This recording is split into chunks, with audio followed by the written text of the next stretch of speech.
They're at this rare intersection of high impact funders in terms of dollars and somebody that wants to roll up their sleeves and get work done.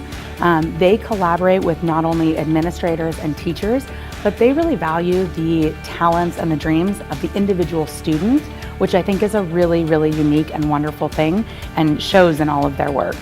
I would say our focus is evolving, but predominantly education, and that's because I feel that education is a great equalizer. It's something I understood, and it's something I just have had a deep interest in, and think philanthropic resources can help leverage all the good work that goes on in school districts and charter schools. We're trying to level the playing field. The flash funding that we did with Daryl and Christy and the Burton Family Foundation came out of wanting to do more for the entire district. On Support My Club, we have thousands and thousands of items, and so she knew that she wanted to support these students in these very meaningful but small tangible items that can become transformative experiences. So what we did is we sat down and really talked about what they were passionate about, and we kind of wrapped it all into one nice package. And it was about $100,000, and we were able to deliver, to tons of schools, all of the Phoenix Union high schools, and through just one big flash funding, everyone got excited about it and felt the passion and the excitement about that. And I just, the more I research, the more I realize that if you can engage kids in maybe non-academics important, but I think to keep them in school and keep them engaged, some of these clubs and activities were important, and so that is what motivated me to do the Flash Fund. And a benefit, certainly not intended, but a real benefit for me and for our foundation is I got to get into the schools right away. It's a big check. It's a big check to start right out of the blue, and it kept getting bigger. She started, well, it's 50, and then it was 75, and then it was 100.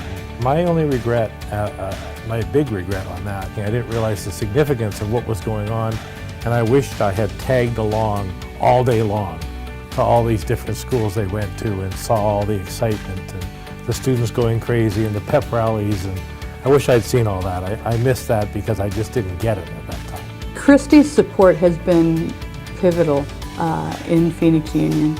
We took these kids when they were a little bit younger. We gave them exposure to college prep topics and ACT prep. It all came from an article I read in the New York Times about how to take the SAT like a rich kid. And I read it and I thought, so there's no reason that these Phoenix Union kids can't have this opportunity. Because it's just time and classes, and it's not, these kids are bright. And I learned that right away. I thought resources shouldn't get in the way of these kids getting into college and then earning college scholarships. She's helped us with some of our GAP scholarships. So when students need, they get a certain amount for school, but they might not cover books, that might not cover some other things for them. So she helps to cover the gap with her foundation as well. So those kids have a little bit more breathing room to be able to study. She's not someone who is just there to drop off a check. She's there to really invest in kids. And I think that makes a difference to kids. Something I've found is I do think kids in Phoenix Union, for the most part, are very determined and very resilient, and they have that grit that we all read about. Well, it's there. You see them, and so if they can come out with some confidence and some belief, they will be successful. And I think we should keep the bar as high as we can for those kids because they deserve it, and they can be successful. And when you were speaking, what can philanthropists do? There are a lot of nooks and crannies in public education that need help. It does not take a lot of money, and the need is great.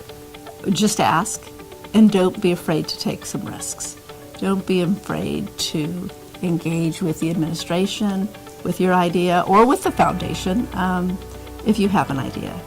Don't be afraid to take some philanthropic risks. Don't be so caught up in the outcomes. Because of the way we're set up, I don't have to be obsessed with outcomes, and I just trust my instincts on that.